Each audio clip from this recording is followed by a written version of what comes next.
Individual maths and reasoning के इस combo batch में मैं संदीप तिवारी आपके साथ हूं। वीडियो के पहले सेशन में आपके साथ रवि सर थे, जिन्होंने इस बैच की पूरी रूपरेखा के साथ साथ अपने विषय को भी प्रॉपरली समझाया। हम लोग यहाँ पर आज से मैथ की शुरुआत करने जा रहे हैं। हालांकि पिछली कुछ क्लासेस हुई हैं जिसमें हमने आपको डेमो क्लासेस में विषय की गंभीरता, अपनी रिस्पॉन्सिबिलिटी, आपकी रिस्पॉन्सिबिलिटी के साथ साथ विषय को कहाँ से प्रारंभ किया जाएगा इसको बताया। कुछ क्लासेस में हमने कुछ कॉन्सेप्ट वाइज प्रश्नों को लेकर के सॉल्व करवाया, लेकिन जरूरत हमें शुरुआत से है, क्योंकि हमारे साथ ऐसे बहुत सारे छात्र हैं जिनके कमेंट हमें को मिलते हैं कि सर हमको प्रारंभ से स्टार्ट करना है, मतलब एकदम बेसिक से स्टार्ट करना है, हमको एकदम से कुछ नहीं आता है, हमें मैथ्स की एबीसीडी नहीं पता है। तो मैं आपको उन सभी छात्रों को पूरी तरह से आश्वस्त करता हूं अपनी तरफ से कि आपको अगर एबीसीडी नहीं पता है तब भी आपको कोई भी प्रॉब्लम अपने मन में हावी होने की जरूरत नहीं है, होने देने की जरूरत है। आप अपने आप को श्योर करके रखिए कि हम मैथ सीखेंगे और कंपटीशन में बहुत अच्छा करेंगे। मैंने ऐसे बहुत सारे छात्रों को नोटिस किया है जो फर्स्ट डे बिल्कुल से अपने आप को होपलेस, लेकिन वो छात्रों ने भी बहुत अच्छा किया है और बहुत अच्छी तरह से चीज़ों को आकलन किया है और आज की डेट में बच्चे कंपटीटर के तौर पर, अच्छे स्कॉलर के तौर पर कंपटीशन में पार्टिसिपेट करते हैं, बहुत सारे सफल भी हो चुके हैं। हम आज जिस मैथ्स को शुरू करने जा रहे हैं वह मैथ्स यहाँ पर किसी भी कॉम्पिटिटिव एग्जामिनेशंस की जनरल मैथ्स है, जिसके पहले एपिसोड में मैंने सारी जानकारी आपको दिया था कि किस प्रकार से मैथ के कितने खंड होते हैं, कैसे कैसे छात्रों को कवर करना है और किस प्रकार से हम इस पूरे क्लास को लेकर के आपके लिए तैयार रहेंगे, चलते रहेंगे। आज हम जब मैथ्स को, क्योंकि मैंने आज प्लान किया कि हम यहीं से आज शुरू करेंगे, हम अपनी बैच में भी ये टॉपिक हम कंटिन्यू करते हुए इसी को लेके जाएंगे, क्योंकि जब भी किसी भी विषय को पढ़ना होता है, चाहे वो मैथ हो या कोई भी विषय हो, तो उसके बैकग्राउंड को जानने की आवश्यकता होती है। हम बीच से अगर उठा दें किसी टॉपिक को, हो सकता है कुछ को समझ में आ जाए, लेकिन प्रॉब्लम ये होती है कि हम एकदम से बिगिनर्स की तरह जब बिहेव नहीं करेंगे तो हम चीज़ों को प्रॉपरली समझ नहीं पाएंगे। इसलिए आज मैंने एकदम से मैथ की एबीसीडी से स्टार्ट किया है और आपको अच्छी तरह से सारी बातें समझ में आएगी अगर आप इस पूरे वीडियो को प्रॉपरली देख पाते हैं। तो मैं आपको बताता हूं कि जैसे कोई भी भाषा, आप मैथ को छोड़ करके किसी भी भाषा की बात करिए, किसी भी सब्जेक्ट की बात करिए, हर चीज का अपना एक फाउंडेशन होता है, अपना एक बेसिक लेवल होता है। जैसे आप अंग्रेजी पढ़ते हैं, हिंदी पढ़ते हैं, आप उसी तरह से मैथ को भी रिलेट करके चलिए। जैसे मैथ आपको, हम लोग यहाँ पर हिंदी अंग्रेजी की तरह हम इसको भी एक भाषा ही मान लेते हैं। हालांकि मुझे अच्छी तरह से पता है कि हिंदी अंग्रेजी जनरल लैंग्वेज है और उस लैंग्वेज के अंतर्गत, उस लैंग्वेज की मदद से मैथ को पढ़ा जाता है या किसी भी भाषा को पढ़ा जाता है। बट फाउंडेशन तो हम ले ही सकते हैं कि अंग्रेजी जैसे हम पढ़ते हैं तो हमको पता है कि अल्फाबेट ए से जेड को कंबाइन करके, मिला करके अंग्रेजी भाषा का पूरा निर्माण किया गया है। मतलब कहीं किसी एक सिस्टम ने ए टू जेड डेवलप किया, ए टू जेड की मदद से वर्ड्स बनाए, शब्द बनाए, शब्दों को शब्दों से मिला करके सेंटेंस बनाए, शब्दों को शब्दों से मिला करके सेंटेंस ग्रामर की भी हेल्प ली और सेंटेंस का प्रयोग करके हम लोगों ने यहाँ पर आपस में बोलचाल की भाषा रखी, बोलचाल का प्रयोग किया और उसकी मदद से हमने कई विषयों को पढ़ा। आप हिस्ट्री, ज्योग्राफी, साइंस, तमाम सारी विषयों को अंग्रेजी में पढ़ते हैं। उसी प्रकार से हिंदी का प्रयोग है। वर्णमाला आप इसका से लेकर के ज्ञा तक और स्वर व्यंजन का यूज करके पूरी तरह से हिंदी के शब्दों का डेवलपमेंट करते हैं। शब्दों को शब्दों से मिला करके आप वाक्य बनाते हैं, वाक्यों का प्रयोग करके आपस में बोलचाल की भाषा में लाते हैं। उसी प्रकार से मैथ है। मैथ को सबसे पहले जब शुरू किया गया तो एक साइंटिस्ट थे, मैं आपको बता दूं, उनका नाम था एलन ट्यूरिंग। मैं आपको उनकी बारे जानकारी थोड़ा सा देता हूं। इनका नाम था एलन ट्यूरिंग, आप इनके बारे में गूगल कर सकते हैं। इन्होंने जो है पहले एक शब्द दिया, मतलब ये सदी के सबसे बड़े जो है साइंटिस्ट थे, लोबर एवार्डी थे। इन्होंने कहा कि दुनिया की कोई भी अगर प्रॉब्लम, मैंने आपको थोड़ा सा फाउंडेशन बनाने की कोशिश करी है कि वास्तविकता में मैथ का प्रयोग होता कहाँ पे है। तो आपको मैं जनरली बता दूं कि दुनिया की किसी भी समस्या को हल करने के लिए मैथ का प्रयोग किया जाता है। आप हर एक प्रॉब्लम को एक सिस्टमेटिक सिस्टम के अंतर्गत लाते हैं, मतलब एक समीकरण के अंतर्गत लाते हैं और उस समीकरण को हल करके अपनी प्रॉब्लम को हल कर लेते हैं। एलन ट्यूरिंग ने अपनी किताब में सबसे पहली लाइन लिखी कि दुनिया की कोई भी समस्या हो, all the problem in the universe. उन्होंने संसार की बात नहीं करी, किसी देश की बात नहीं करी, उन्होंने यूनिवर्स की बात करी कि कोई भी समस्या हो, अगर उसके ऊपर कंप्यूटेशन हो सकता है, मतलब कैलकुलेशन हो सकता है, तो उस प्रॉब्लम को हम मैथ से अपनी, इन्होंने एक मशीन दिया था, उस मशीन की मदद से हल कर सकते हैं, सॉल्व कर सकते हैं। हालांकि उनकी मशीन कोई फिजिकल डिवाइस नहीं थी, उनकी मशीन एक एल्गोरिदम थी, मतलब एक रूल थी जो कि मैथ्स में अप्लाई की जाती है। तो हमने कहा कि जैसे इन्होंने कहा कि दुनिया की कोई समस्या अगर वो कंप्यूटेशन पर बेस्ड हो, कैलकुलेशन पर बेस्ड हो, तो उसको उनकी मशीन से सॉल्व किया जा सकता है। वैसे मैं कह रहा हूं दुनिया की कोई भी समस्या है तो उस समस्या के ऊपर कैलकुलेशन जरूर परफॉर्म होता है, चाहे जिस प्रॉब्लम की आप बात कर लीजिए। खाना बनाना, कपड़ा धुलना, एवरीथिंग आप अगर इन्वॉल्व करेंगे तो सब कुछ कैलकुलेशन पर बेस्ड होता है। अब इस कैलकुलेशन के लिए हमें रिक्वायरमेंट किसकी होती है? इस कैलकुलेशन के लिए हमें रिक्वायरमेंट होती है नंबर की।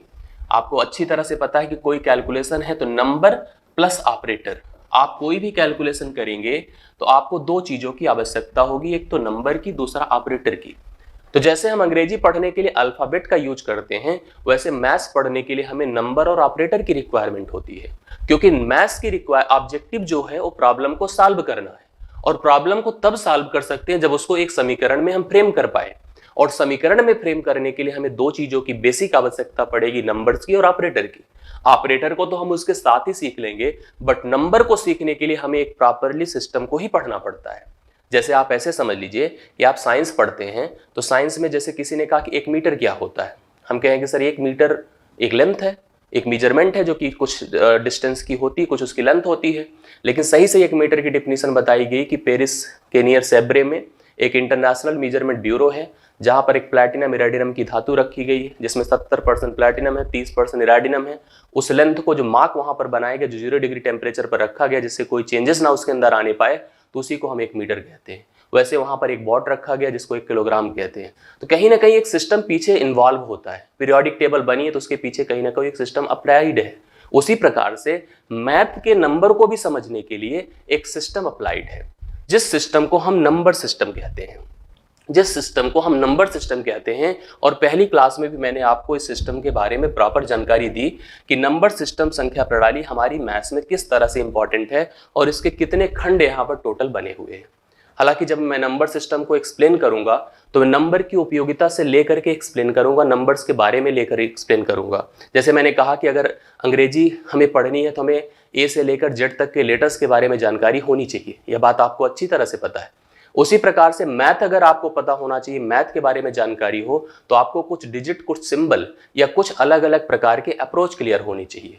मैं आपको संख्या प्रणालियों की बात करूं तो मेरे सामने कई सारी प्रणालियां यहाँ पर अप्लाइड होती हैं जो कि आजकल हमारे प्रचलन में है। जैसे डेसिमल नंबर सिस्टम, दशमलविक संख्या प्रणाली जिसको हम लोग कहते हैं हिंदी में, मैं बाकी आगे चलकर एक्सप्लेन करता हूँ। जिसका यही सही तरह से पूछा जाए तो जो 4 प्रणाली मैंने मेंशन करा है, जिसमें मैंने सबसे पहले डेसिमल नंबर सिस्टम का यूज लिखा है, और यही डेसिमल नंबर सिस्टम पूरे वर्ल्ड वाइड यूज किया जाता है मैथ की प्रॉब्लम को हल करने के लिए, ह्यूमन के थ्रू, आदमी के थ्रू। जबकि बाइनरी नंबर सिस्टम आपको अच्छी तरह से आप वेल नोन, वेर अवेयर होंगे कि आजकल कंप्यूटर्स में, मोबाइल में जो टेक्नोलॉजी यूज की जाती है उसके अंदर जो कोडिंग की जाती है वह इस नंबर सिस्टम के थ्रू की जाती है, जिसको हम लोग द्विआधारी संख्या प्रणाली कहते हैं। मैं इसके बारे में भी आपको बताता हूँ। ऑक्टल नंबर सिस्टम, इसको भी हम लोग कंप्यूटर्स के कुछ एडवांस वर्जन में यूज करते हैं, जो कि आपकी 8 सिंबल का यूज करके यहाँ पर चीजों को डेवलप किया जाता है। इसी तरह से लास्ट हेक्साडेसिमल नंबर सिस्टम, जैसे बड़े लेवल के सुपर कंप्यूटर्स जो कि सैटेलाइट लॉन्चिंग के लिए, वेदर फॉरकास्टिंग के लिए, मौसम की जानकारी के लिए, मतलब बड़े लेवल के कंप्यूटर्स पर हेक्साडेसिमल नंबर सिस्टम का यूज किया जाता है। जब हम लोग अपने नंबर सिस्टम की बात करें जिसको हम डेसिमल कहते हैं, मैं आपको बता दूं हम लोग के नंबर सिस्टम में 0 से लेकर के 9 तक, 0 to 9 कुल मिला के 10 सिंबल का प्रयोग किया जाता है।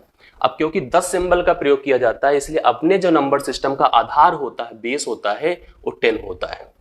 हमारे नंबर सिस्टम का जो बेस होगा वह 10 होगा। आप देखते होंगे कि हमारी काउंटिंग कैसे की जाती है, इकाई, दहाई, सैकड़ा, हजार, 10,000। मैं आगे एक्सप्लेन कर रहा हूँ इस चीज को, बस थोड़ा थोड़ा इंट्रोडक्शन यहाँ पर सीख लीजिए। बाइनरी नंबर सिस्टम में कुल मिला के 2 सिंबल का प्रयोग किया जाता है, 0 और 1, इसलिए इसका जो आधार होता है वो 2 होता है। जबकि ऑक्टल की बात अगर किया जाए तो 0, 1 से लेकर के 7, मतलब कुल मिला के 8 सिंबल का प्रयोग किया जाता है। जबकि हेक्साडेसिमल की बात करें तो 0 to 9 मतलब 10, और A to F मतलब यहाँ पर कुल मिला के 16 सिंबल का प्रयोग किया जाता है, इसलिए इसका आधार 16 हो जाता है, 16 हो जाता है। अब आप समझिए, मैंने कहा डेसिमल का आधार आपका 10 होता है क्योंकि कुल 10 सिंबल यूज किए जाते हैं। बाइनरी का आधार 2 होता है, ऑक्टल का आधार 8 होता है, हेक्साडेसिमल का आधार आपका 16 होता है। आपके यहाँ जैसे आप जानते हैं कि किसी भी मनी को किसी भी रूप में कन्वर्ट किया जा सकता है, रुपए को डॉलर में, डॉलर को फ्रेंच में, इस तरह से अलग अलग रुपीस में कन्वर्ट किया जा सकता है, यूरो में अलग अलग तरह से कन्वर्ट कर सकते हैं। वैसे किसी भी नंबर सिस्टम को किसी भी नंबर सिस्टम में आपस में कन्वर्ट किया जा सकता है, और आजकल यह परीक्षा का ट्रेंड्स बन चुका है। हमारी परीक्षाओं में डेसिमल नंबर सिस्टम का कोई एक नंबर दिया रहेगा, उसका बाइनरी कन्वर्जन आपसे एग्जाम में पूछ लेगा। किसी भी लेवल की परीक्षा की मैं बात कर रहा हूँ, कोई भी कॉम्पिटिटिव एग्जामिनेशन की बात कर रहा हूँ, बाइनरी में दिया है, हेक्साडेसिमल का कन्वर्जन पूछ लिया। या इस प्रकार से कोई भी नंबर सिस्टम एक दूसरे के कन्वर्जन का एक आज के यहाँ आजकल ट्रेंड्स बन चुका है, आजकल की परीक्षाओं में पूछे जाने लगा है, जो हम आपके सिलेबस में कंटिन्यू रखेंगे और इस तरह के कन्वर्जन्स को भी आपके पाठ्यक्रम में हम एक हिस्सा मानकर चल रहे हैं, उन चीज़ों को समझाएंगे। लेकिन आज की जो ऑब्जेक्टिव हमारी है वो बेसिक की है, शुरुआत की है। तो शुरुआत हम जिसकी कर रहे हैं, जिस प्रणाली की कर रहे हैं, वह नंबर को सपोर्ट करने जा रही है और हमारी मैथमेटिक्स को फाउंड करती है, मैथमेटिक्स के ऊपर बेस्ड होती है। इसलिए हम लोग अपने इस नंबर को समझने के लिए जिस प्रणाली का प्रयोग कर रहे हैं, पूरे जीवन में हम लोग लगातार करते आ रहे हैं, उस प्रणाली के बारे में हम लोग अब अध्ययन करने जा रहे हैं, जिस प्रणाली का नाम है डेसिमल नंबर सिस्टम, दशमलविक संख्या प्रणाली। हमने बताया कि जो बाकी प्रणालियां थी, जो 3 थी, वो बेसिकली टेक्नोलॉजी में यूज की जाती है, लेकिन हमारी जो मुख्य प्रणाली है, जिसको हम डेसिमल नंबर सिस्टम कहते हैं, जिसको हम दशमलविक संख्या प्रणाली कहते हैं, वह प्रणाली मुख्यतः पूरी दुनिया में हर व्यक्ति प्रयोग में लाता है। हर व्यक्ति मैथमेटिक्स को अप्लाई करने के दौरान हम लोग सभी लोग इसी प्रणाली का अध्ययन करते हैं। इस प्रणाली के अंतर्गत कुल मिला के 10 सिंबल, मतलब 10 प्रतीकों का प्रयोग किया जाता है। जैसे मैंने कहा, अंग्रेजी में ए से लेकर जेड तक, हिंदी में का से लेकर ज्ञ तक। उसी प्रकार से अगर हम गणित की बात करें तो हम लोग 0 से लेकर के 9 तक, 0, 1, 2, 3, 4, 5, 6, 7, 8 और 9, मतलब पूरी मैथमेटिक्स में इनके अलावा कोई भी डिजिट या सिंबल का प्रयोग नहीं किया जाता है नंबर्स के तौर पर। आप देख सकते हैं, कोई भी नंबर आपका बनेगा तो इनकी ही मदद से बनेगा। आगे देखिए, 10, 9 के बाद 10 आएगा, फिर 11, फिर 12, 2 डिजिट की सारी संख्याएं, 3 डिजिट की सारी संख्याएं, 4 डिजिट की, मतलब कॉम्बिनेशन बढ़ता जाएगा। सिंबल इनके अलावा और कुछ नहीं आएगा, क्योंकि ये 10 सिंबल प्रयोग में लाए जाते हैं। इसलिए हमारी इस प्रणाली के अंतर्गत आने वाली किसी भी संख्या का आधार हमेशा 10 होता है। अब आधार 10 को हम कैसे रिकॉग्नाइज कर पाएं, कैसे पहचान कर पाएं, मैं आपको बताता हूं। कोई भी संख्या आप लिख डालिए, 9, 8, 5, 3। आपने मान लीजिए संख्या को लिख दिया। लिखना अलग होता है, पढ़ना अलग होता है। लिखने के दौरान आप इधर से जाते हैं, जब पढ़ना शुरू करते हैं, काउंटिंग करते हैं, तो इधर से करते हैं, कहते हैं यह इकाई है, यह आपका दहाई है, यह आपका सैकड़ा है, यह आपका हजार है। इसी प्रकार से करते हैं। इकाई को 1 कहते हैं, दहाई को 10 कहते हैं, सैकड़े को 100 कहते हैं, हजार को 1000। इसी प्रकार से 10,000, 1,00,000 कंटिन्यू होता चला जाता है। इस 1 को आप 10 की पावर 0 कह सकते हैं, इसको 10 की पावर 1 कह सकते हैं, इसको 10 की पावर 2 कह सकते हैं, 10 की पावर 3 कह सकते हैं। कहने का अर्थ होता है कि सबका जो बेस होता है, हर एक डिजिट का जो नंबर बनाने के दौरान यूज किया जाता है, उस सारे बेस को हम लोग 10 की मदद से अप्लाई करते हैं। क्यों करते हैं? क्योंकि आधार ही 10 होता है। हमारी संख्याओं का आधार क्या होता है? 10 होता है। 10 क्यों होता है? क्योंकि हम 10 ही सिंबल प्रयोग में लाते हैं। इस तरह से हमसे किसी ने पूछा कि अंग्रेजी का आधार क्या होता है, हम कहेंगे 26 होता है, क्योंकि 26 की मदद से हम लोग यहाँ पर पूरी इंग्लिश का डेवलपमेंट करते हैं, पूरी अंग्रेजी का विकास करते हैं। उसी प्रकार से बाइनरी नंबर सिस्टम का आधार क्या होगा? आप कहोगे सर 2 होता है। ऑक्टल का क्या हुआ? 8 होता है। हेक्साडेसिमल का क्या हुआ? 16 होता है। जितनी चीजों की मदद से चीजों को बनाया जाता है, डेवलप किया जाता है, वही उसका आधार होता है। तो आधार हमारा 10 था और उसको कैसे अप्लाई किया गया मैंने आपको बताया। मैंने कहा कि 10 सिंबल प्रयोग में लाए गए, आधार 10 होता है। क्यों होता है, कैसे होता है, आपने सीखा। इसके साथ साथ कोई भी नंबर इस प्रणाली के अंतर्गत अगर लिखा जाता है तो उसके 2 भाग होते हैं। एक उसका इंटीजर भाग होगा जिसको पूर्णांक भाग कहते हैं, और दूसरा उसका फ्रैक्शनल पार्ट होगा जिसको भिन्न भाग कहते हैं। इंटीजर पार्ट और फ्रैक्शनल पार्ट को कैसे हम रिकॉग्नाइज कर पाए? जैसे हमने कोई सिंपली एक संख्या लिख दी 100। अब 100 लिख दिया तो 100 सही तरह से रीडिंग नहीं मानी जाती है। आप जैसे पासबुक की अपनी एंट्री उठा के देखिए तो आपको 100 के बाद जैसे अगर कोई भी बैलेंस लिखा रहेगा, पॉइंट करके 00 ऐसे कुछ लिखा रहेगा, या तो कोई डिजिट होगी वहां पर। सही प्रेजेंटेशन यही है। आम भाषा में चीजें आसान करने के लिए ऐसे ही लिख करके दिखा दिया जाता है। जैसे 100 रुपए की नोट पे भी 100 ही लिखा रहता है, 0.00 नहीं लिखा होता है। साथ साथ इसका साइंटिफिक रिप्रेजेंटेशन भी होता है। बट हमारी आम भाषा में हम सब बहुत सारे लोग पढ़े लिखे होते हैं, बहुत सारे लोग नहीं पढ़े लिखे होते हैं। सब लोग प्रॉपरली चीजों को समझ पाए इसलिए सामान्य तौर पर लिखकर दिखाया जाता है। लेकिन सही जानकारी ये है कि जब भी किसी संख्या को लिखा जाता है तो वह संख्या 2 रूपों में बटी होती, 2 भागों में बटी होती है। दशमलव के पहले का भाग, दशमलव के बाद का भाग। दशमलव के पहले भाग को पूर्णांक कहते हैं, दशमलव के बाद के भाग को भिन्न कहते हैं। अब मान लीजिए यहाँ पर इस संख्या 100 की बात करें तो यह प्योरली इंटीजर है, पूर्णतः पूर्णांक है। अगर इसी तरह से कोई और लिखा होता 0.125 तो यह प्योरली फ्रैक्शनल होता, पूर्णतः भिन्न होता। दोनों को मर्ज कर देते तो एक कंप्लीट नंबर फ्रेम होता, कंप्लीट नंबर बन जाता। लेकिन एक बात मैं आपकी जानकारी के लिए बता दूं, दशमलव के बाद चाहे जितना बड़ा डिजिट लिखा जाएगा उस डिजिट का मान 1 से छोटा होगा। Always this fraction b must be less than 1, 1 से छोटा रहेगा, 1 के बराबर या 1 के बड़ा नहीं हो पाएगा। 1 जैसे ही होगा तुरंत 100 की बजाय 101 हो जाएगा। इसलिए दिमाग में रखिएगा कि डेसिमल आफ्टर जितनी भी चीजें होती है सब 1 से छोटी होती हैं। अब मैं आगे बढ़ता हूं, इसके मुख्य पड़ाव पर मैं आता हूं, जिसमें हम लोग पढ़ेंगे इन सभी संख्याओं का क्लासिफिकेशन, जिसको हम वर्गीकरण कहते हैं। यहां से प्रश्न उठते हैं, प्रश्न बनते हैं और सही प्रकार से चीजें आपको समझ में भी आती है। हम इस प्रणाली के अंतर्गत जितनी भी संख्याएं पढ़ते हैं उन सभी संख्याओं का नाम आप कॉम्प्लेक्स नंबर रख सकते हैं। मतलब आप सभी संख्याओं को कॉम्प्लेक्स नंबर पढ़ते हैं, समझते हैं। देखिए, जब भी हम नंबर सिस्टम की कैटेगरी सीखते हैं किसी किताब से, किसी क्लास से, तो हमको हर टॉपिक समझ में तो आ जाता है, लेकिन इसका सही जो व्यवस्था है, सही अरेंजमेंट जानने की बड़ी आवश्यकता होती है। इस पूरे लेक्चर के माध्यम से आप कॉन्सेप्ट भी सीखोगे, साथ साथ पूरे सही व्यवस्था को भी सीख पाओगे कि सही वर्गीकरण क्या है, सही अप्रोच क्या है, कौन चीज की ओरिजिन कहाँ से है और उसके कितने पार्ट है। सारी बातें मैं एक एक करके समझाने जा रहा हूँ, समझते जाइएगा। मैंने कहा कुछ भी संख्या आपको दे दिया किसी ने, जो भी हमारी इस प्रणाली के अंतर्गत आती है, मतलब दशमलविक संख्या प्रणाली के अंतर्गत आती है, हर संख्या को आप कॉम्प्लेक्स नंबर या सम्मिश्र संख्या कहते हैं। हालांकि जिन्होंने 10th पढ़ा है और 12th में मैथ नहीं पढ़ा है, हो सकता है उनको सम्मिश्र संख्या पहली बार नया नया लग रहा हो, लेकिन आप इतना समझ लीजिएगा कि हर एक संख्या सम्मिश्र संख्या है, कॉम्प्लेक्स नंबर है, जो भी आप प्रयोग में लाते हैं, जिसके दो रूप होते हैं। एक पहला रियल नंबर, दूसरा इमेजिनरी नंबर, या सिंपली लोग कह ही देते हैं कि real plus imaginary is called complex number. आप रियल नंबर और इमेजिनरी नंबर को मिला दीजिए तो आपको एक सम्मिश्र संख्या प्राप्त होती है। तो मैं तो ऐसे ही कह रहा हूं कि दुनिया की हर संख्या सम्मिश्र ही संख्या है। हाँ, उसमें किसी में रियल पार्ट अवेलेबल होगा, किसी में इमेजिनरी पार्ट अवेलेबल होगा, यह बातें समझने की आवश्यकता है।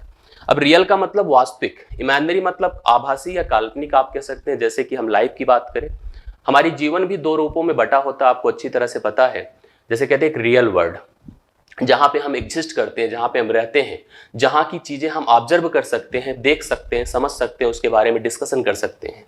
आप पूरी धरती के किसी भाग को नोटिस कर सकते हैं। आप इवन बहुत सारे प्लैनेट्स पर भी हम पहुंच पाए उनको नोटिस कर सकते हैं।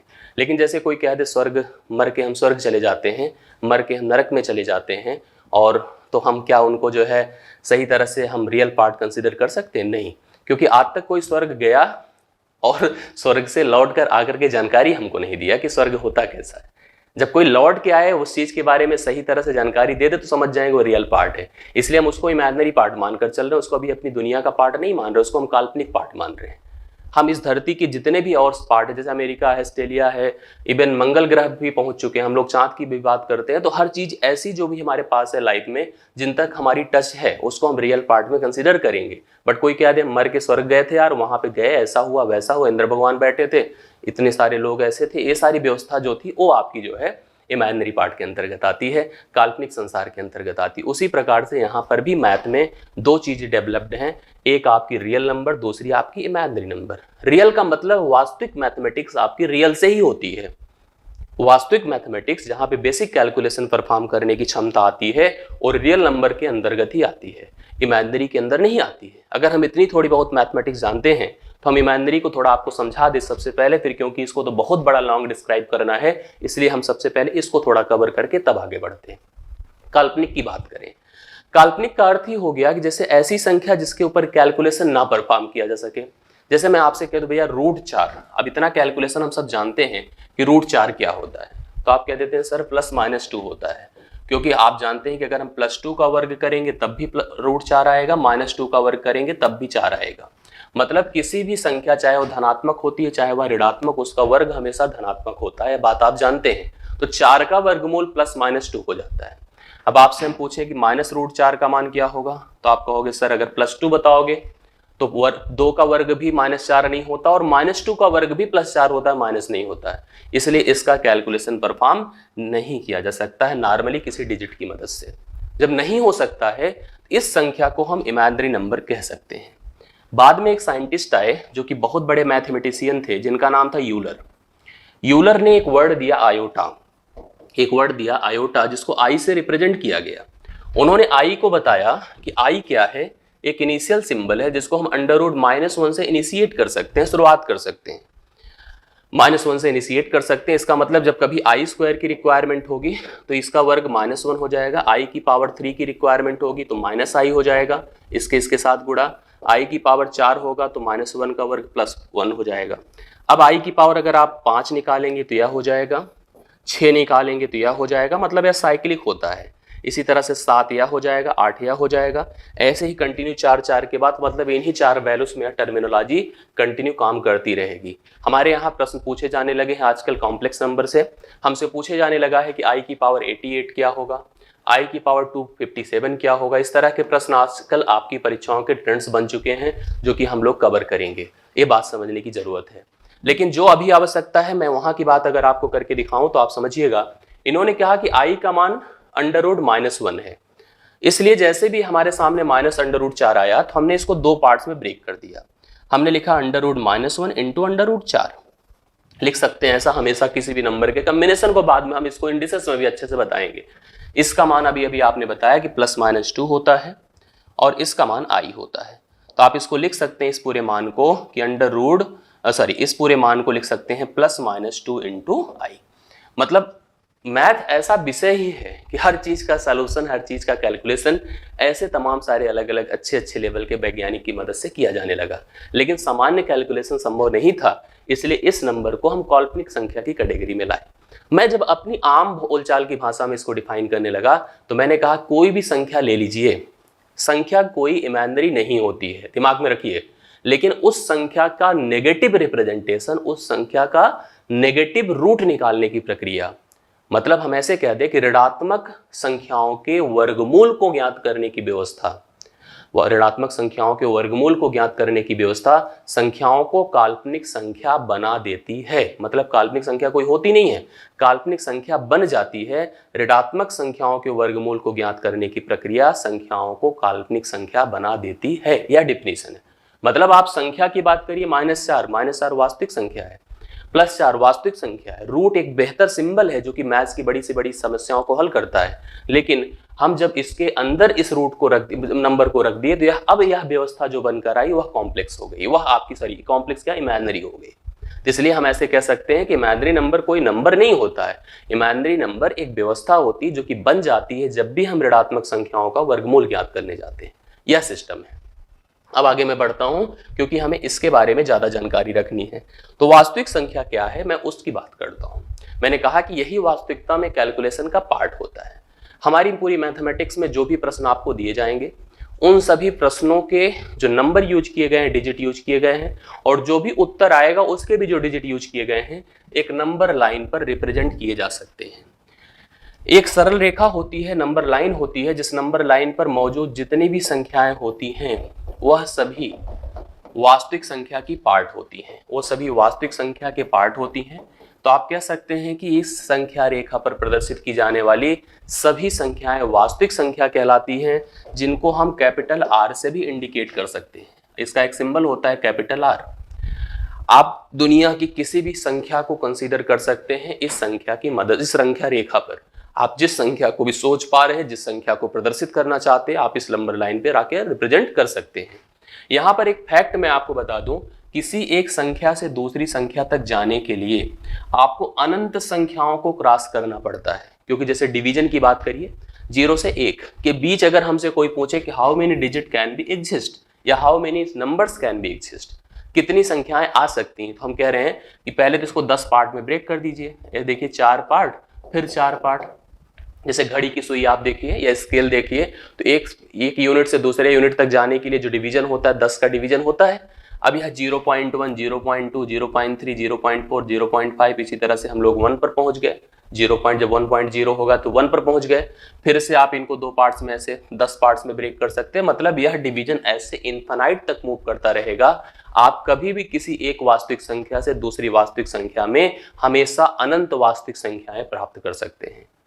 0 से लेकर के प्लस इनफाइनाइट, 0 से लेकर के माइनस इनफाइनाइट तक की जो भी कॉम्बिनेशन हमारे सामने प्राप्त होता है वह सभी वास्तविक संख्या की कैटेगरी होती है। वास्तविक संख्या ही सारी संख्याओं का एक समूह है, एक संग्रह है। आप किसी भी संख्या को वास्तविक संख्या कह सकते हैं अगर उनको हम नंबर लाइन पे रिप्रेजेंट कर रहे हैं, बस रूट के अंदर नेगेटिव नहीं लिखे गए हैं तो सभी संख्याएं आपकी वास्तविक हैं। उस वास्तविक संख्या के दो रूप होते हैं हमारे हिसाब से, एक रैशनल नंबर, दूसरा इरैशनल नंबर। एक परिमेय संख्या, दूसरी अपरिमेय संख्या।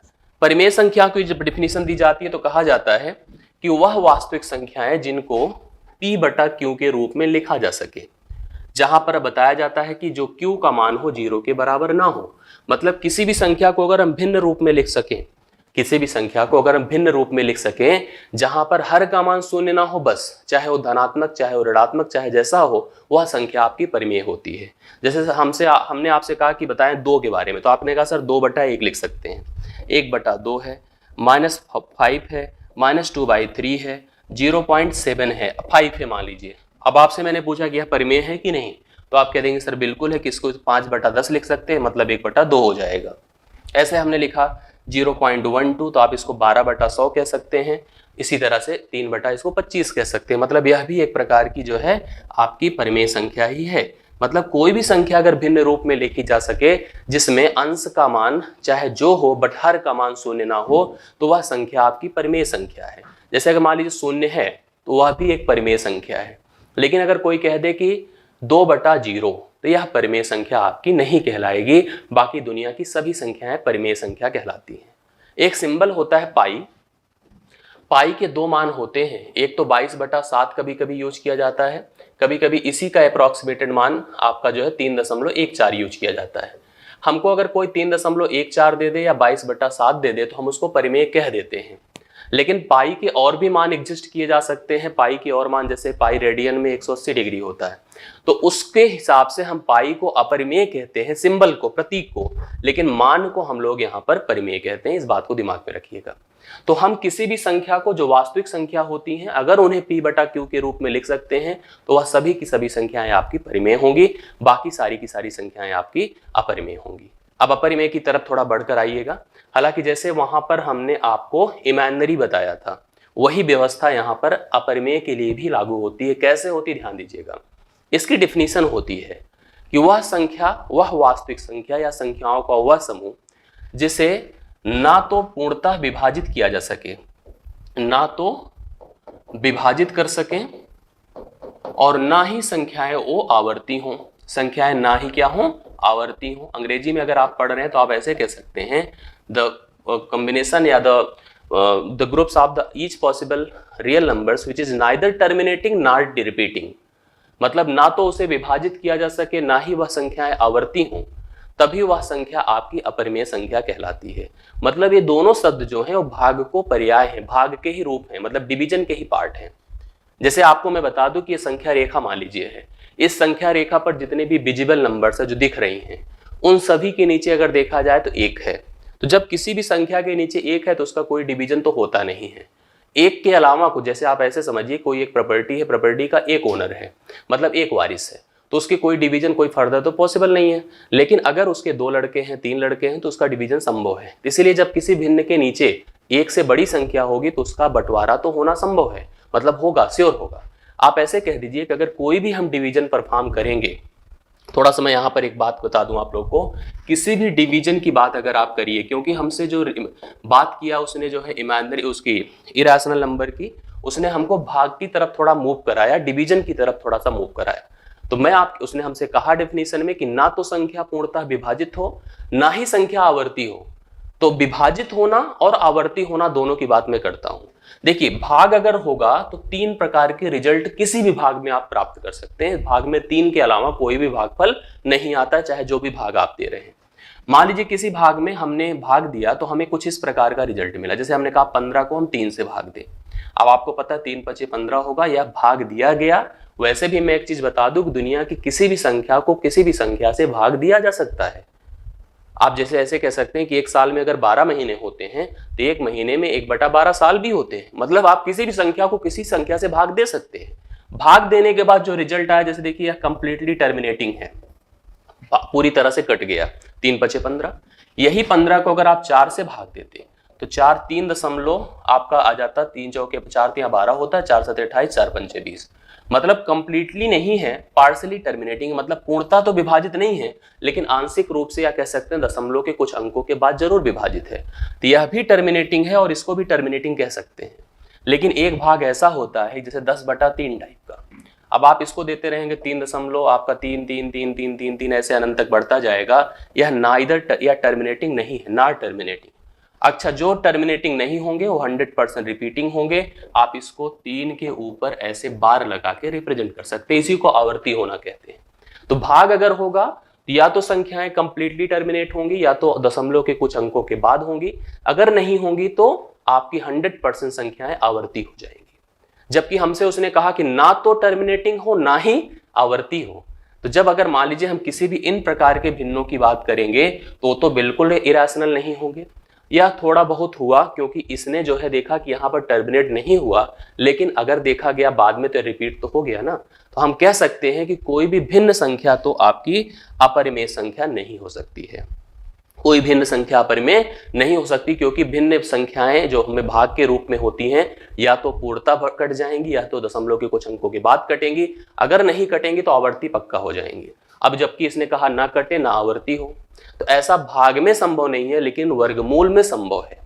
ऐसी संख्याएं जो कि पूर्ण वर्ग ना हो, पूर्ण वर्ग मतलब जैसे 1 का वर्ग, 4 2 का वर्ग, 9 3 का वर्ग, 16 4 का वर्ग, 25 5 का वर्ग, 36 6 का वर्ग, 49 7 का वर्ग, ऐसी संख्याएं जो पूर्ण वर्ग हैं, इनको छोड़ करके बाकी कोई भी संख्या ले लीजिए, जैसे 2 ले लें, जैसे 3 ले लें, 5 ले लें 6 ले लें, इनमें से कोई भी संख्याएं आप ले लीजिए और उनका वर्गमूल ज्ञात कर दीजिए तो वह संख्याएं आपकी अपरिमेय होंगी। अब जब इसका मान निकालेंगे तो आपका 1.41 समथिंग करके ऐसे होता जाएगा, ना कटेगा ना ही आवर्ती होगा, मतलब कोई रिपीटिशन दशमलव के बाद नहीं होगा। तो इसको हम लोग अपरिमेय संख्या कह सकते हैं। बाकी संख्याएं आपकी जैसे अगर कोई और होता, जैसे कि 1 होता, 4 होता, 9 होता, तो उसको बीच में नहीं रख सकते हैं। तो आपने देखा कि वर्गमूल ने कैसे संख्याओं की कैटेगरी निर्धारित करी। एक बार उसने आकर के संख्याओं को सम्मिश्र संख्या से आपका इमेजिनरी संख्या बनाया, काल्पनिक बनाया, फिर उसने वास्तविक संख्या में आकर के संख्याओं का एक और रूप प्रोवाइड कर दिया, अपरिमेय संख्या हो गई। तो अपरिमेय संख्या की पहचान आप इस प्रकार से कर सकते हैं कि जो संख्याएं पूर्ण वर्ग नहीं हैं उनके वर्गमूल को ज्ञात करने की व्यवस्था संख्याओं को अपरिमेय संख्या बना देती है। बाकी ऐसे समझ लीजिए कि अपरिमेय कोई संख्या नहीं होती है। √2 अगर 2 बाहर निकाल दीजिए तो परिमेय होगी ना, 3 बाहर निकाल दीजिए परिमेय होगी, लेकिन रूट के अंदर गई तो अपरिमेय हो गई। यह बात समझ करके आपको चलना होगा। इस तरह से परिमेय और अपरिमेय की कैटेगरी को हम निर्धारित कर सकते हैं। अब जैसे ही परिमेय और अपरिमेय की कैटेगरी को निर्धारित किए तो हमें दिमाग में मेरे आया, यार मैंने एक चीज नोटिस किया कि सभी संख्याएं जो कॉम्प्लेक्स थी अधिकतर सब वास्तविक थी। कहाँ काल्पनिक थी? काल्पनिक तो बन गई थी ना यहाँ पर। फिर हमने नोटिस किया कि जो वास्तविक भी थी तो अधिकतर तो सब परिमेय ही है। अपरिमेय तो बन गया जबरदस्ती में। अपरिमेय कोई निश्चित तौर पे तो एक कैटेगरी के हिसाब से थोड़ी बनकर आया, संख्याएं थोड़ी बनकर आई, संख्याओं के अरेंजमेंट के हिसाब से अपरिमेय बनकर आया। बाकी अपरिमेय कहाँ था? तो हमने मान लिया कि अधिकतर संख्याएं आपकी जो है परिमेय ही है, जो कि आपके ग्रुप में दी गई हैं, उस नंबर लाइन पे दी गई हैं। वो जो नंबर लाइन पर मौजूद संख्याएं थी, हालांकि ऐसा लिख देना नहीं पॉसिबल है, नहीं सही है, लेकिन फिर भी मैं मान के चल रहा हूं कि ऐसे मैंने मान लीजिए लिख दिया है सभी वास्तविक संख्याओं को हमने परिमेय मान करके। हालांकि ऐसा हम लिख रहे हैं तो गलत लिख रहे हैं, लेकिन हम मान ले रहे हैं चलो सभी वास्तविक लगभग परिमेय तो है ना, सभी वास्तविक लगभग, क्योंकि ये मैथ है और यहाँ पर जो टॉपिक आप पढ़ रहे हैं सबसे डिस्कसिव पॉइंट है। यहाँ पर डिस्कशन बहुत ही लॉन्ग टाइम तक किया जा सकता है।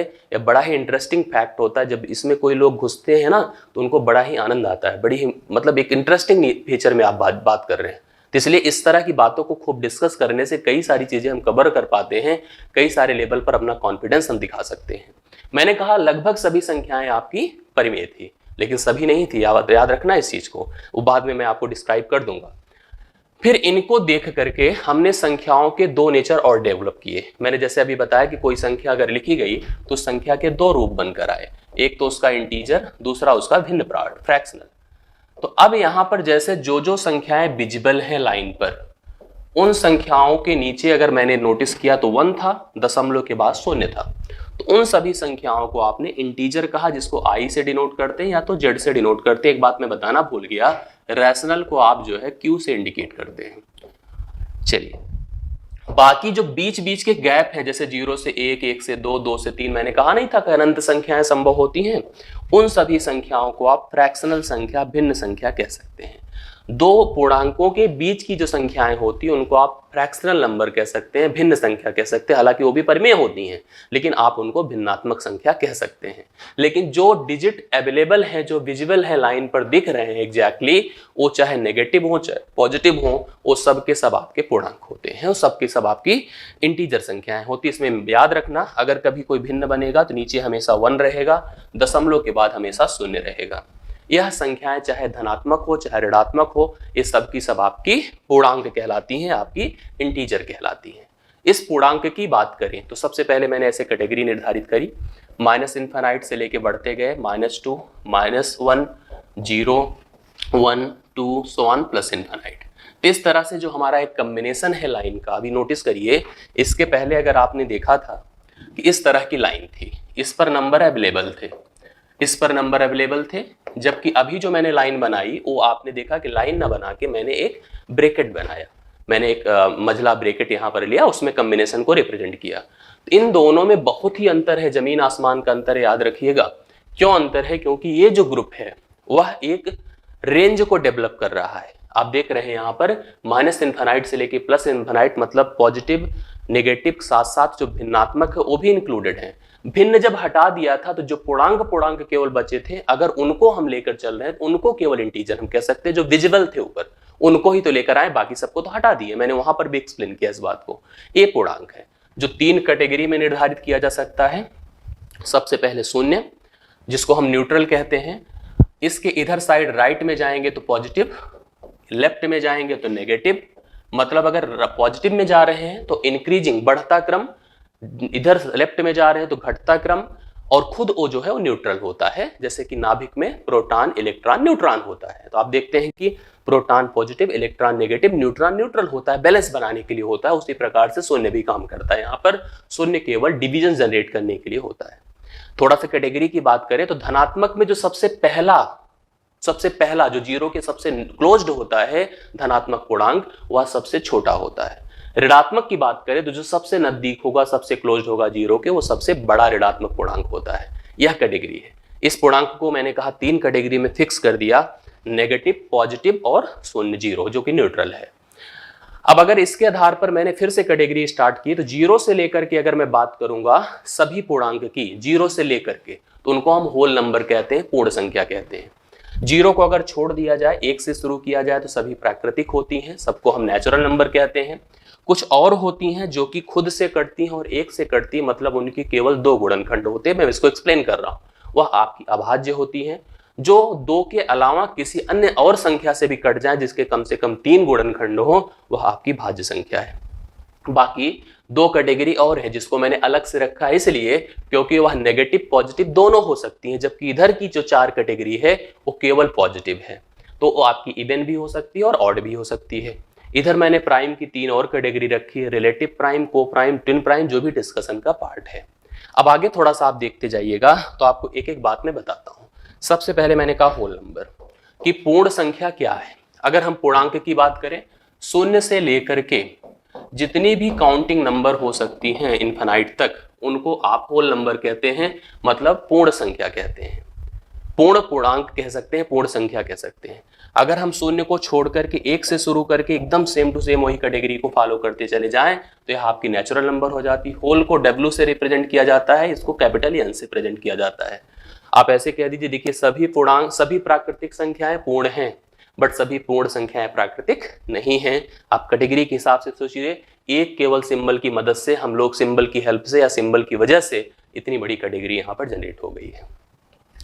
प्राइम की बात करिए अभाज्य संख्याओं की, तो अभाज्य संख्याओं में हम कई चीजें कह सकते हैं। जैसे कुछ लोग कहते हैं जो संख्या स्वयं से तथा 1 से कटे, बाकी किसी अन्य से ना कटे, वही संख्या अभाज्य है। तो दुनिया की हर संख्या स्वयं तथा 1 से कटती हैं, लेकिन क्योंकि कुछ संख्याएं अन्य से भी कट जाती हैं, इसलिए सभी को हम अभाज्य नहीं कह सकते हैं। हम उन्हीं को अभाज्य कहते हैं जिसके केवल 2 गुणनखंड हो, केवल 2 गुणनखंड हो। दुनिया की हर संख्या के 2 गुणनखंड तो फिक्स होते हैं, लेकिन 2 गुणनखंड से ज्यादा भी संख्याओं के पास होते हैं, इसलिए और कम भी होते हैं। जैसे अगर बात करें, कुछ लोग कंफ्यूजन में रहते हैं 1 को लेकर के कि 1 क्या है, 1 तो खुद से कट रहा और 1 से कट रहा है, लेकिन इसके केवल 1 ही गुणनखंड है, एक फैक्टर है। इसलिए यह प्राइम की कैटेगरी में नहीं रखा जाता है। शुरुआत अगर हम करें 2 से, 2 के पास 2 गुणनखंड है, 1 है और 2 है, 3 है, 5 है, 7 है, 11 है, 13 है। इस तरह के जितनी भी संख्याएं हैं जिनके केवल 2 गुणनखंड है, मतलब वह खुद और 1, वह सभी संख्याएं आपकी अभाज्य संख्या है। डिफिनीशन में दिमाग में रख लीजिए, केवल 2 गुणनखंड को लेना हमें हमारे लिए बहुत ही अनिवार्य टर्म है। मतलब और कोई डिवाइड ना कर पाए, साथ साथ हम ऐसे कह दें कि केवल 2 ही लोग डिवाइड कर पाए। 2 तो डिवाइड ही करें, जैसे 1 को हम इसलिए नहीं कहते क्योंकि 1 को तो केवल 1 ही डिवाइड कर पाता, 2 गुणनखंड कहां हो गए, इसलिए 1 को प्राइम की कैटेगरी में नहीं रखा जाता है। इवन 1 को हम कंपोजिट, जिसको हम भाज्य संख्या कहते हैं, उसकी कैटेगरी में भी नहीं रखते। अब यहां पर हम अगर कंपोजिट की बात करें तो हम कहते हैं कम से कम 3 गुणनखंड हो, कम से कम 3 गुणनखंड हो। मतलब 2 गुणनखंड तो हर संख्या के होने ही होने, जैसे 4 है, देखिए 1 से कटेगा, 4 से कटेगा, लेकिन साथ साथ 2 से भी तो कटेगा। 6 है, 1 से कटेगा, 6 से कटेगा, 2 से भी कटेगा, 3 से भी कटेगा। कम से कम का मतलब 3 से चाहे जितने ज्यादा गुणनखंड हो, उससे हमें कोई प्रॉब्लम नहीं है, लेकिन कम से कम 3 तो हो ना। इसलिए यहां पर 1 को कंपोजिट के ही कैटेगरी में नहीं रखा जाता है। तो 1 is neither prime nor composite. और स्मॉलेस्ट प्राइम नंबर इज 2, सबसे छोटी अभाज्य संख्या क्या है, 2 है। कंपोजिट नंबर आपने देखा जो कम से कम 2 संख्याओं के बाद और भी संख्याओं से कटे, मतलब कम से कम 3 संख्याओं से कटे, तब तो वह आपकी भाज्य संख्या है, आपकी कंपोजिट नंबर है। इतना समझ में आया होगा। मैंने 2 अन्य संख्याओं को भी एक्सप्लेन किया था, एक तो इवन नंबर के बारे में कहा, दूसरा ऑड नंबर के बारे में कहा। और इवन नंबर क्या है? इवन नंबर एक ऐसी संख्या है जो कि यहां पर 2 से पूर्णतः कटे, मतलब ऐसे कह सकते हैं कि जो 2 से पूरी तरह से कट जाए, चाहे वो धनात्मक, यहां पर एक कैटेगरी दिमाग में रखिएगा, यह आपकी पॉजिटिव तथा नेगेटिव दोनों हो सकती हैं, जबकि अभी तक की जो 4 कैटेगरी थी वो आपकी केवल पॉजिटिव थी। जो केवल 2 से कटे, ऐसे कहते हैं जो 2 से कंप्लीटली कटे, वह आपकी इवन है। हम ऐसे कहते जिस संख्या के अंत में, एंड में 0 मिले, 2 मिले, 4 मिले, 6 मिले, 8 मिले, 0, 2, 4, 6 या 8 हो, वह संख्या आपकी इवन नंबर हो। चाहे जिस संख्या की भी बात करें, अगर अंत में 0, 2, 4, 6 या 8 है तो 2 से कंप्लीटली डिवाइड हो जाएगा, मतलब वह एक सम संख्या है। ऑड नंबर जिसके अंत में 1 हो, 3 हो, 5 हो, 7 हो और 9 हो, तो वह संख्या आपकी ऑड नंबर है। ऐसे कोई कह सकता है कि जो 2 से ना कटे वह ऑड नंबर है, वह विषम संख्या है। तो सम संख्या जो 2 से कंप्लीटली कटे, विषम संख्या जो 2 से कंप्लीटली ना कटे, वह आपकी जो है सम संख्या और विषम संख्या की कैटेगरी में आ जाता है। चलिए, इसके बाद हम थोड़ा सा बात करते हैं जो हमने अभी तक पढ़ा, क्योंकि देखिए यह आपका कंप्लीट डिस्कशन था, कंप्लीट पॉइंट था। लेकिन जो कुछ भी पढ़ा अगर हम लोग इस फैक्ट की वजह से समझ पाए तो बहुत ही इंपॉर्टेंट है। यहां पर आप सारी बातों को एक साथ नोटिस कर सकते हैं, एक साथ रिलेट कर सकते हैं। मैं कुछ बातें आपको इसमें समझा देता हूं, आप लोग इसकी स्क्रीनशॉट ले लीजिएगा तो प्रॉपरली समझ में आएगा। मैंने कहा सभी संख्याएं जो क्लासिफिकेशन हुआ उनको कॉम्प्लेक्स कह रहे हैं, 2 पार्ट में बटे, वास्तविक और काल्पनिक में। वास्तविक के 2 पार्ट इरेशनल और रैशनल, रैशनल के 2 पार्ट फ्रैक्शन और इंटीजर, इंटीजर के 3 पार्ट नेगेटिव, 0 और positive, whole number, natural number, prime number, composite number, इसके भी 2 पार्ट इवन नंबर और ऑड नंबर। यहां पर जो और मुख्य चीज बताने को है आपकी रिलेटिव प्राइम सापेक्षित अभाज्य, को प्राइम आपकी सह अभाज्य और ट्विन प्राइम आपकी जुड़वा अभाज्य संख्या है, जिसको हमें अगली क्लास में एक्सप्लेन करना है। फैक्ट के साथ कुछ फैक्ट लूंगा, जो कुछ भी पढ़ाया गया साथ साथ यहाँ पर इस टॉपिक से मैं कंटिन्यू करूंगा, अगली क्लास को आपको समझाऊंगा, जो कि इंपॉर्टेंट है। यहाँ पर कुछ बातें बता देना जरूरी था। क्या? जैसे मैंने कहा कि चाहे रियल हो चाहे इमेजिनरी हो, दोनों कॉम्प्लेक्स होते हैं। तो आपसे कोई कहे कि क्या सभी वास्तविक संख्याएं कॉम्प्लेक्स है, सम्मिश्र है, तो आप कह दीजिए सर यस। लेकिन कोई कहे कि सभी सम्मिश्र संख्याएं वास्तविक होती है, तो आप कह दीजिए नो, नहीं होती हैं। हम कह रहे हैं सभी परिमेय संख्या वास्तविक संख्या होती है, तो आप कह दीजिए यस। लेकिन कोई कहे क्या सभी वास्तविक संख्याएं परिमेय होती, तो आप कह दीजिए नो, क्योंकि ये 2 होती हैं। इसी प्रकार से कोई कह दे कि सभी पूर्णांक संख्याएं परिमेय होती हैं, तो आप कह दीजिए यस। लेकिन कोई कहे क्या सभी परिमेय संख्याएं पूर्णांक होती, तो आप कह दीजिए नो। मतलब ऊपर से नीचे नो बनता जा रहा है, नीचे से ऊपर यस बनता जा रहा है। मैंने कहा सभी प्राकृतिक संख्या पूर्ण होती है, तो आपने कहा यस। मैंने कहा सभी पूर्ण संख्या प्राकृतिक होती, तो आपने कहा नो। तो आपने उस कैटेगरी को भी नोटिस किया जो कि इस स्ट्रक्चर के माध्यम से आप प्रॉपरली समझ पा रहे हैं। आप स्क्रीनशॉट इसके लीजिएगा और इसको प्रॉपर समझ करके आगे बढ़िएगा। आशा करता हूं ये चीजें आपको अच्छे से समझ में आई होगी, जो मैंने एक कंप्लीट डिस्कशन दिया है about the introduction of the numbers and the classification of the number, संख्याओं के वर्गीकरण के बारे में। मुझे पूरी उम्मीद है कि आप चीजों को समझ पाए होंगे। अगली क्लास में हम इसके बाद कंटिन्यू करेंगे, जहां से मैंने बताया इन फैक्ट्स को लेकर के अगले कॉन्सेप्ट को हम एक्सप्लेन करेंगे। आशा करता हूँ चीज़ें समझ में आई होंगी और आगे भी समझ में आती रहेंगी। हम लोग मिलते हैं अगली क्लास में, लेकिन इसके पहले मैं यही बताऊंगा कि जो भी प्रोसीजर है जो रवि सर ने ऊपर बताया है, उधर भी मैं भी बता रहा हूँ कि आप किसी भी तरह से संस्थान की इनरोलमेंट के लिए जो नीचे का प्रोसीजर है, जो नंबर्स हैं, जो आप उस पर संपर्क कर सकते हो, संपर्क करके जितनी जल्दी से जल्दी हो सके बैच में इनरोल्ड हो सकते हैं। बाकी चीज़ें जहाँ से मैंने आज शुरू किया यहीं से आपकी क्लास स्टार्ट होगी बैच में भी, और इसी पर डिस्कशन, इसी पर नंबर, इसी पर कैलकुलेशन, हर एक चीज़ को बिगिनिंग से लेकर के हम लोग अंत तक जाएंगे। इस बात से हम आज की क्लास को फिनिश कर रहे हैं। नेक्स्ट क्लास में इसके आगे डिस्कस करेंगे। थैंक यू सो मच, बहुत बहुत धन्यवाद।